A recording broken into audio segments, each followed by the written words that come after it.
Tencent vient de sortir un nouveau modèle pour la vidéo qui s'appelle Henyuan Custom.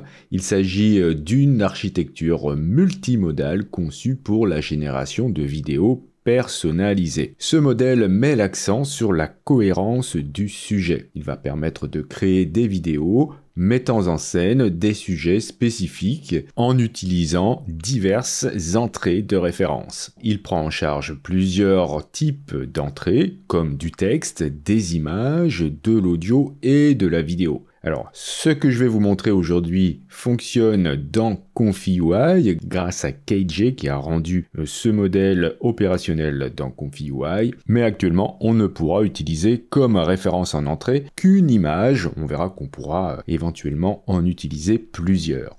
Alors, il semblerait qu'il faut au moins 24 Go pour que cela fonctionne dans ComfyUI. Alors, si c'est pas déjà fait, il va vous falloir installer les custom nodes Henyuan Video Wrapper de KJ. Donc vous faites une recherche dans le manager pour trouver ces custom nodes. Si vous avez déjà installé ces nœuds, vous irez faire la mise à jour. D'ailleurs, il faudra aussi faire la mise à jour de ComfyUI. Vous devrez aussi faire la mise à jour des KJ Nodes. Et si vous ne les avez pas installés, il va falloir le faire. Vous ferez une recherche sur KJ Nodes dans le manager. Ensuite, il va falloir installer des modèles.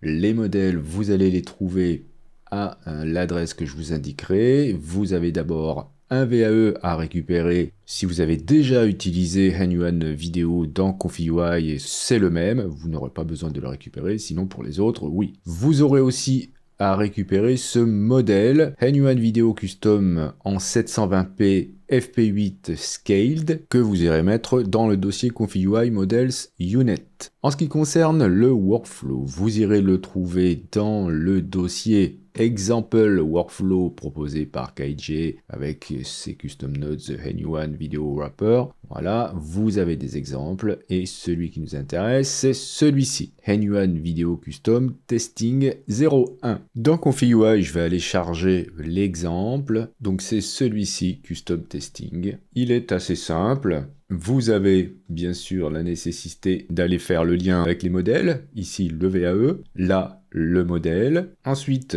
il faudra faire la même chose avec ClipL et le modèle Lama en FP16. Ce fichier, vous le trouverez à cette adresse, je vous mettrai le lien dans la description. Vous avez des versions GGUF si vous voulez user moins de VRAM, et vous avez la version FP16 ici. Vous mettrez ça dans le dossier Models Text Encoder. Par exemple, je vais mettre mon portrait. Alors, c'est une grosse image, hein, mais c'est pas très grave, car ici, vous avez un resize, puisqu'on va faire du 720p, et cette image-là, vous avez ici le keep proportion qui est réglé sur pad, c'est-à-dire qu'on va avoir du blanc de chaque côté. Donc ça, c'est notre référence c'est un petit peu comme on avait vu avec Ace++, qui sera lu pour garder la cohérence dans la vidéo. Ensuite, vous allez indiquer là, bien sûr, le prompt. Voilà, donc moi je vais mettre que je fais de la guitare dans une forêt et je vais laisser le prompt négatif tel qu'il est. Par contre, ici, vous avez la nécessité de rester avec le CFJ 7.5 et on nous conseille de mettre le paramètre ici sur false. Alors j'ai trouvé ça ici sur le post de Henyuan sur X. On nous explique voilà, qu'on peut utiliser maintenant leur modèle dans ComfyUI grâce au nœud de KJ. On nous indique aussi là le modèle à télécharger, etc. Enfin, tout ce que je vous ai montré. Et on nous dit qu'il faut ici désactiver CFJ 0 star et garder bien sûr la résolution sur 720p. C'est ce que j'ai fait. Ensuite, vous avez là le nombre de frames qui est réglé sur 85. Alors le modèle a été entraîné avec 129 frames. Vous avez ensuite là la possibilité, enfin c'est réglé comme ça, d'utiliser Sage Attention avec ce nœud et celui-ci. Si ça fonctionne comme ça, très bien, laissez comme ça. Si ça fonctionne pas pour vous, vous pourrez décider d'aller choisir dans la liste SDPA, mais dans ce cas, il faudra désactiver ce nœud.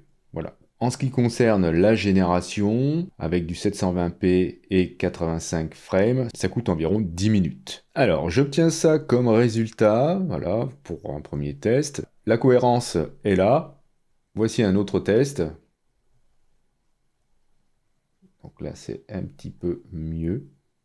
Voici un test avec l'image de gauche, avec le prompt une voiture qui fait un rallye dans une forêt, et j'obtiens ce résultat.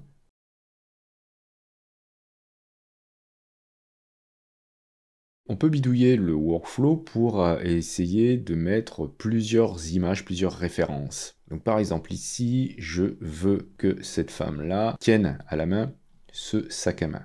Alors comment j'ai fait pour le relier? Chaque image ici est resizée pour avoir la bonne taille. Donc là ici, cette image-là, je la mets en 512 par 512. Pour cette image-là, par contre, l'image est agrandie avec de l'espace blanc de chaque côté. Comme je vous ai montré tout à l'heure avec le premier exemple. Vous pouvez essayer en enlevant le fond. Si vous enlevez le fond, le contexte de l'environnement ne sera pas pris en compte. Et dans ce cas, vous pourrez indiquer dans le prompt le nouvel environnement pour votre sujet. Alors le premier test que j'avais fait, c'était juste avec ce sac et cette tête d'une personne, et j'indiquais qu'elle marchait dans la rue. Alors j'ai eu une image en haut à gauche d'une personne qui marche dans la rue, mais là, la personne nous fait une espèce de présentation du sac. C'est plutôt intéressant, car je vous rappelle que ce workflow n'est pas prévu pour utiliser plusieurs images de référence, mais là, en l'occurrence, ça a plutôt bien fonctionné, et on s'aperçoit que les motifs du sac sont strictement les mêmes. J'ai tenté de faire disparaître le fond pour donner un autre contexte. Je voulais qu'elle marche dans les rues de Paris. Bon, ça n'a pas vraiment fonctionné. J'ai quelque chose de très statique. J'ai même pas d'animation. J'ai recommencé en détourant seulement le sac et en mettant l'image d'une femme dans les rues de Paris. On la voit en entier et j'obtiens un résultat plutôt intéressant. Vous voyez, elle porte bien le sac et attention, l'animation, c'est celle-ci.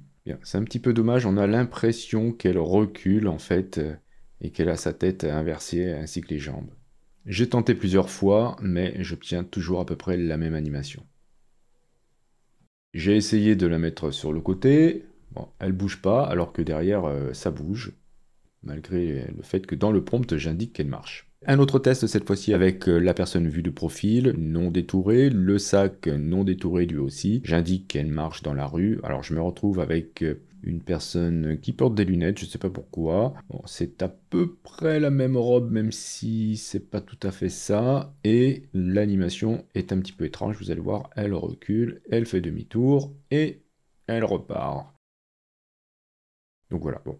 Voici brièvement un essai où elle est toute seule. Donc avec l'image détourée comme ça, et j'obtiens ce résultat. Alors attention, admirez ce demi-tour incroyable. Voici ce qu'on peut faire actuellement avec HanyUan Custom dans ConfiUI. Bien sûr, cela va beaucoup évoluer dans les prochaines semaines. Je vous remercie d'avoir suivi cette vidéo. Si vous avez des questions, n'hésitez pas à le faire dans les commentaires. Si vous souhaitez soutenir cette chaîne, vous pouvez cliquer sur j'aime, c'est hyper important pour le référencement. Et si vous n'êtes pas abonné et que vous souhaitez le faire, vous pouvez cliquer sur abonnez-vous. N'oubliez pas la petite clochette pour être averti des prochains cours ou des prochains tutos.